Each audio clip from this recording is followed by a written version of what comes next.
Hi hello నమస్తే welcome to LP news. నేను తడి రాజశేఖర్. జగిత్యాల జిల్లాలో మాజీ మంత్రి జీవన్ రెడ్డి మీడియాతో మాట్లాడుతూ ఇల్లీగల్ ఆన్లైన్ ఆర్థిక లావాదేవీలతో అమాయక ప్రజలు భారీగా మోసపోతున్నారని ఆయన తీవ్రంగా విమర్శించారు.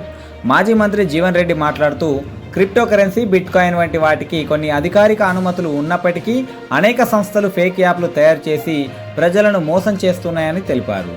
చైన్ సిస్టమ్ ద్వారా కొందరికి లాభం వస్తుండడంతో మిగతా వారు ఆశలో పడుతున్నారని అన్నారు. జిల్లాలో ఇప్పటికే 1000 కోట్లకు పైగా మోసాలు జరిగినట్లు ఆయన తెలిపారు.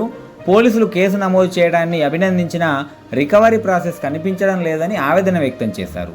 బాధితులు నమ్మకం తిరిగి పొందాలంటే ప్రభుత్వం జోక్యం చేసుకోవాలని, ప్రోత్సహించిన వారి ఆస్తులను జప్తు చేయాలని జీవన్ రెడ్డి డిమాండ్ చేశారు.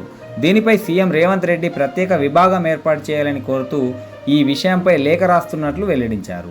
కరెన్సీ బాధితులకు న్యాయం జరగాలంటే సుమోటోగా కేసు నమోదు చేసి వీరిని మోసం చేసిన వారిని అదుపులోకి తీసుకోవాలని, అవసరమైతే సిబిసిఐడి, ఈడీ, సెట్ అధికారులతోనైనా దర్యాప్తు చేపట్టాలని పేర్కొన్నారు.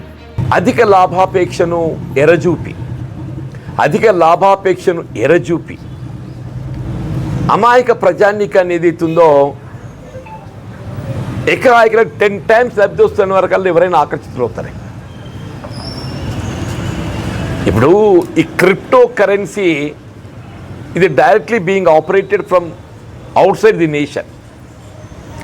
ఏ విధమైన అనుమతి లేకుండా ఫేక్ యాప్ క్రియేట్ చేసుకొని ఇవాళ అమాయక ప్రజానీకం, అంటే అందులో పెద్ద పెద్దోళ్ళు కూడా ఉన్నారు. అమాయక ప్రజానీకం అని చెప్పంటే గ్రామీణ ప్రజానీకమే కాదు, మంచి హోదాల్లో ఉన్నటువంటి ఉద్యోగస్తులు కూడా ఉన్నారు. ఉద్యోగస్తులు కూడా ఉన్నారు.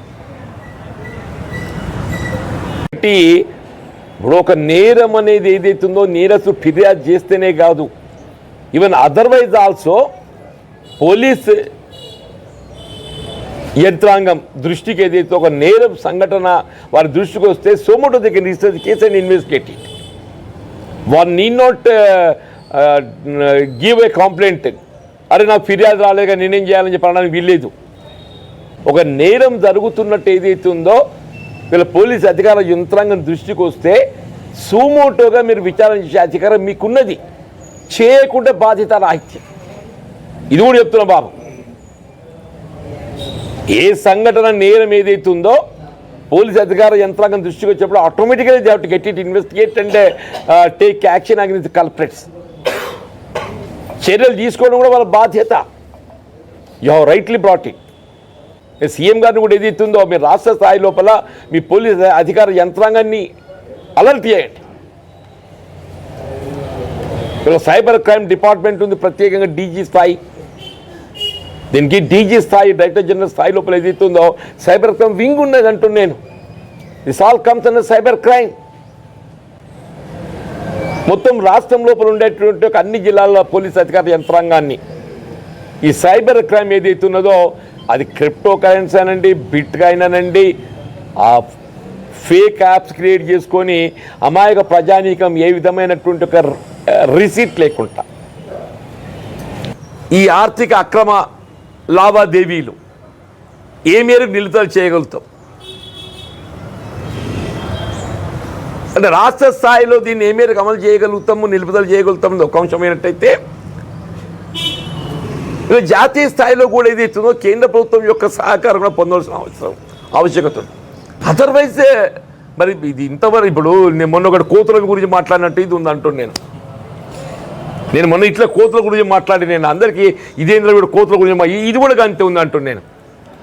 ఈ దేశ ఆర్థిక వ్యవస్థకు సంబంధించిన అంశం అని చెప్పారు. దేశ ఆర్థిక వ్యవస్థకు సంబంధించిన అంశం అమాయక ప్రజానీకం యొక్క పెట్టుబడులు అని చెప్పి అంటున్నాను. వాడు చెమటోడు సంపాదించిన సొమ్ము, చెమటోడు ఆర్జించిన సొమ్ము అని చెప్పి అంటున్నా. ఇప్పుడు ఎవడైనా ఏదైతే పైసకు 10 పైసలు చెప్పి ఎవడైనా ఆశపడతాడే. ఇప్పుడు ఏమైపోయింది, పైసలు 10 పైసలు ఆశ చూపుతున్నాడు.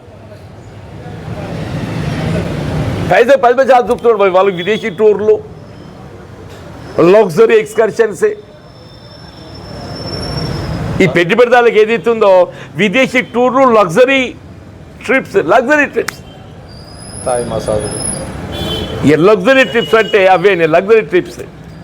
ఇవాళ కేవలం జగిత్యాల జిల్లాకే పరిమితం కాదు, యావత్ తెలంగాణ రాష్ట్రంలో ఈ క్రిప్టో కరెన్సీ అనే నెపంతో డిజిటల్ మ్యానిపులేషన్, డిజిటల్ ఫ్రాడ్, ఈ బిట్ కాయినే కానీ ఈ బోగస్ ఫేక్ యాప్స్ క్రియేషన్. ఇప్పుడు జగిత్యాల ఇవాళ 2-4 కేసులు వెలికి రావడంతో చర్చ ఆరంభమైంది.